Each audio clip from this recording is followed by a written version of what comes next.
Bonsoir à tous et bienvenue dans Pixel Perfect, votre émission hebdomadaire sur la culture geek et sur l'actualité de la pop culture en Moselle et dans le reste du monde. Cette semaine, émission consacrée largement à l'e-sport, le sport électronique qui n'en est plus à ses débuts comme on peut l'entendre des fois dans le grand public.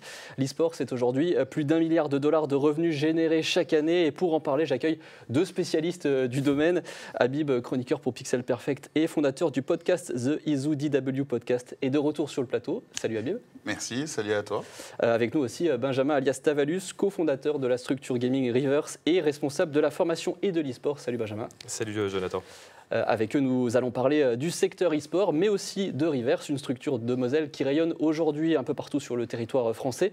On parlera aussi de Super Idée, c'est une entreprise messine qui va se lancer dans le jeu vidéo prochainement.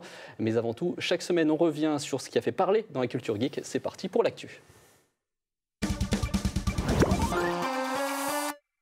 Et cette semaine, je voulais qu'on parle d'e-sport, donc principalement, je le disais, un secteur qui est évidemment loin d'être à ses débuts. Dans la deuxième émission, on en avait déjà parlé, on avait parlé de Kameto, fondateur de la structure e-sport K-Corp, qui venait d'avoir son propre stade à Paris, une grosse évolution donc pour le secteur.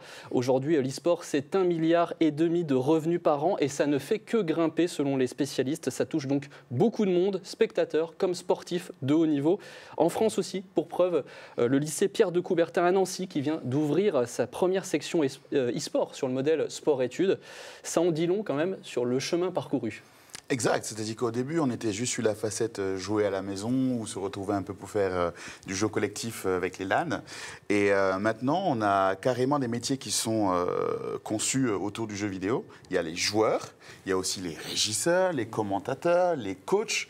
Et ce qui est bien dans cette école, c'est qu'elle aborde toutes ces facettes-là et permet à l'e-sport de se développer vraiment amplement. Comme on le disait en antenne, on est bien loin quand même du temps où... les médias, par exemple, pour citer par exemple une émission connue avec Thierry Ardisson qui parlait de l'e-sport comme voilà, quelque chose un petit peu de niche.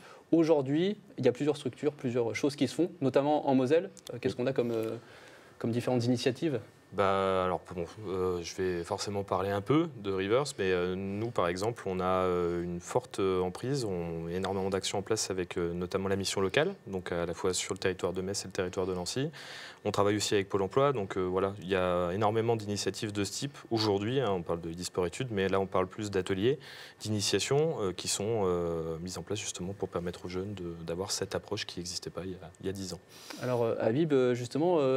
les débouchés aujourd'hui sur ce genre de sport-études, on peut vraiment envisager quelque chose derrière. Exact, on peut en vivre. Il peut y avoir d'autres personnes qui vont devenir organisateurs d'événements, de tournois, comme Reverse. Il va y avoir d'autres qui vont être joueurs professionnels. On a des semi-professionnels actuellement, notamment en Moselle, avec Guni, qui est un joueur de Tekken, un des meilleurs en France, qui est allé à la Gamers 8. C'était un tournoi, il est avec les meilleurs de France. Il y avait Super Akuma et Jod. Donc, à part lui aussi, il y a Otakuni qui fait quelques résultats. Et rien qu'à Nancy, pour dire. L'e-sport, maintenant, c'est devenu une vraie carrière. Il y a de vrais métiers. En France, il y en a d'autres. Mais même en Moselle, on en a des champions. On va regarder justement quelques images, là, par exemple, de Manika. Je pense évidemment à lui, un ancien joueur professionnel. Il a joué avec le PSG e-sport, il a joué avec Metz aussi, coach de Team Vitality aujourd'hui, ancien champion de France. Je pense aussi à la scène Smash, tu en as parlé un tout petit peu tout à l'heure. Voilà, est-ce qu'on peut citer encore d'autres noms justement en Moselle ou dans le Grand Est Oui, non, par exemple, j'ai aussi envie de mettre un peu de parité. Je vais citer Amélita, donc Jennifer Gomez, qui est aussi une joueuse de Versus, qui est quand même originaire de Metz. Voilà, si je devais citer deux autres noms qui me venaient en tête, Martin Prété à l'époque sur Hearthstone, Alexandre Ozeski, donc du pseudo Anthrax, c'était champion du monde sur Rainbow Six Siege avec Vitality à l'époque.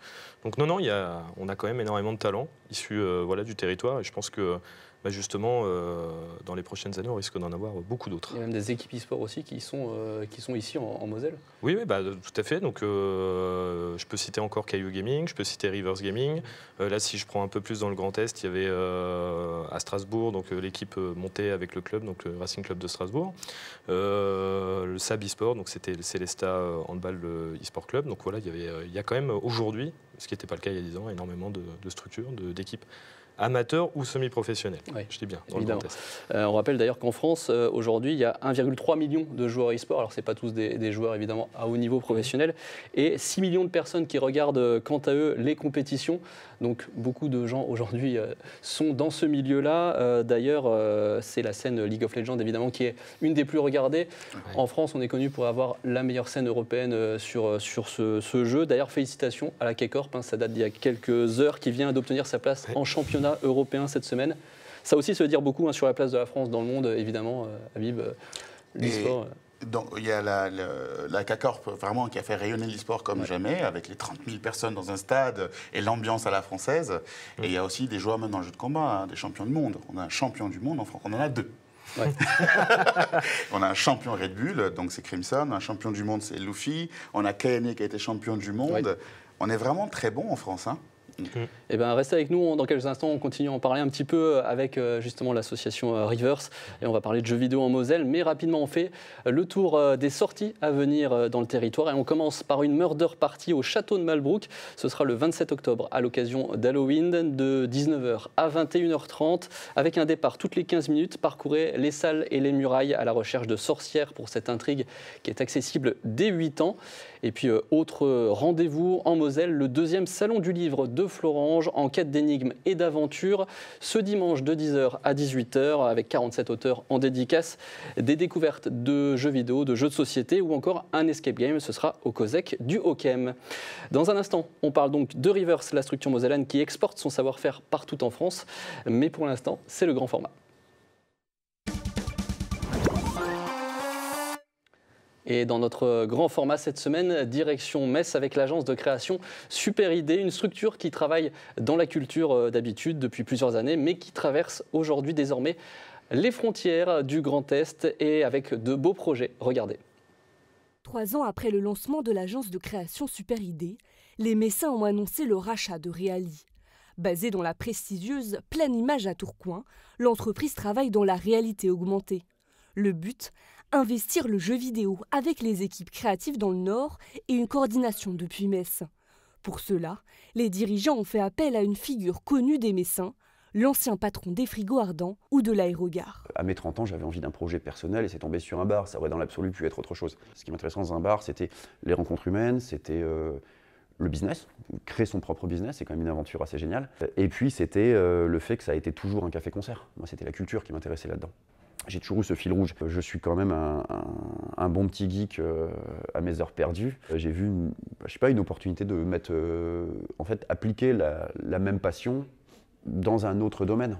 La semaine dernière, Explore, le jeu officiel mobile de la Coupe de France de football, s'est hissé directement dans le top 10 des applications de sport. C'est un partenaire assez prestigieux, qui avait une exigence assez forte, qui avait compris les enjeux de ce genre de choses qu'on fait. Ce qui est toujours intéressant quand tu n'as pas obligé de convaincre la personne en face de toi de l'utilité des jeux vidéo dans le monde actuel. On avait des partenaires super ouverts à cette question et on a pu livrer comme ça un petit jeu qui représente exactement notre savoir-faire technologique. Le jeu en géolocalisation sur mobile. C'est-à-dire, en gros, c'est un Pokémon Go. Avec la restructuration de l'entreprise, c'est toute une synergie qui doit se mettre en place avec ses nouveaux propriétaires. Agissant principalement dans la culture, la société messine recrute pour développer l'aspect réalité augmentée. Mais Reali compte bien aussi fabriquer un jeu vidéo indépendant. Alors on va faire les deux, c'est-à-dire qu'à la fois on aura une activité qui est celle, on va dire, de l'ADN de l'entreprise et du studio autour de la réalité augmentée. La base du studio, c'était de créer un Pokémon Go à la française et d'ailleurs les lettres de noblesse du studio qu'on a repris se sont faits sur ce point-là. Par contre, on est en train de travailler un projet qui sera vraiment un jeu vidéo indépendant sur une licence qu'on garde pour le moment encore secrète, mais qui sera présent sur les plateformes type Steam, Xbox, PlayStation. Ces travaux ont tapé dans l'œil du géant français Ubisoft, avec un projet déployé aux Invalides. L'été prochain, un jeu immersif en géolocalisation dans les rues de Poitiers sera lancé autour de la licence Assassin's Creed. Et on passe désormais à la dernière partie de notre émission avec notre invité, c'est le Versus.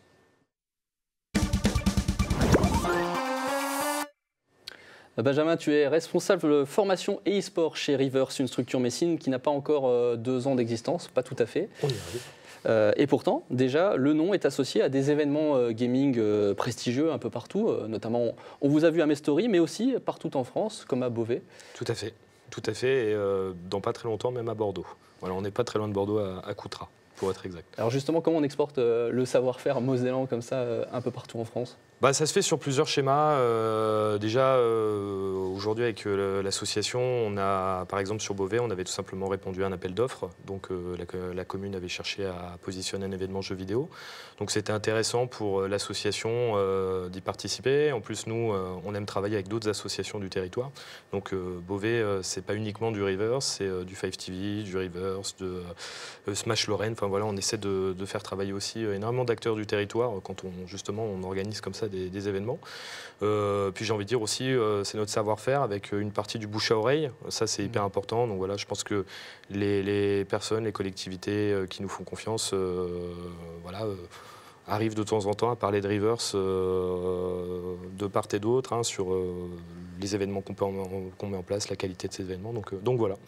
Le milieu associatif dans le secteur e-sport, en Moselle, il semble assez dense. Tu parles justement de toutes ces structures qui existent. Comment on se positionne justement quand on lance une structure nouvelle ? Déjà, je pense qu'on a, et c'est pas être chauvin, mais je pense qu'on a l'un des départements les plus prolifiques en termes d'associations dans le gaming, très clairement. Je pense que la région parisienne doit être juste devant. Comment on se positionne aujourd'hui ? Tout simplement, déjà, le premier élément, c'est, j'ai envie de dire, la passion. Je prends 5TV, par exemple, qui sont spécialisés dans le handicap. Je pense que ça, c'est leur passion. Nous, Rivers, c'est plutôt l'aspect famille. Donc, nous, on avait envie de rassembler les gens, les familles autour des événements. Donc, ça, c'était notre point. Donc, j'ai envie de dire, voilà, il faut déjà avoir une idée qui soit orientée autour, j'ai envie de dire, d'une passion, et après, tout simplement, la développer et puis commencer justement à essayer de chercher à mettre en place des événements, des actions pour se faire connaître. Alors le prochain événement, justement pour vous, c'est ce week-end, le Hop Sport Day à Voipy. Donc ça, c'est une compétition caritative. Voilà, alors c'est pas une compétition, mais on va organiser des compétitions. C'est dans le cadre d'un événement qui va se dérouler à Voipy. Ça mixe à la fois du sport et de l'e-sport. Donc nous, en tant qu'association, on nous a proposé d'y participer. On a bien évidemment foncé sur l'occasion, puisque en plus, ça nous permet d'être en contact avec ces jeunes du quartier de Voipy qui ne sont pas forcément sensibilisés à la question du jeu vidéo. Donc on se déplace pour organiser des compétitions e-sport à destination des jeunes qui se présenteront à Voipy. Un événement où on sera évidemment, je pense que Habib, tu connais aussi cet événement. Bien sûr qu'on sera là.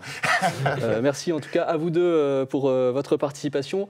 Nous, on se retrouve vendredi 27 octobre sur Moselle TV pour parler à nouveau de l'actualité de la pop culture et des univers geeks. D'ici là, jouez bien et à la semaine prochaine.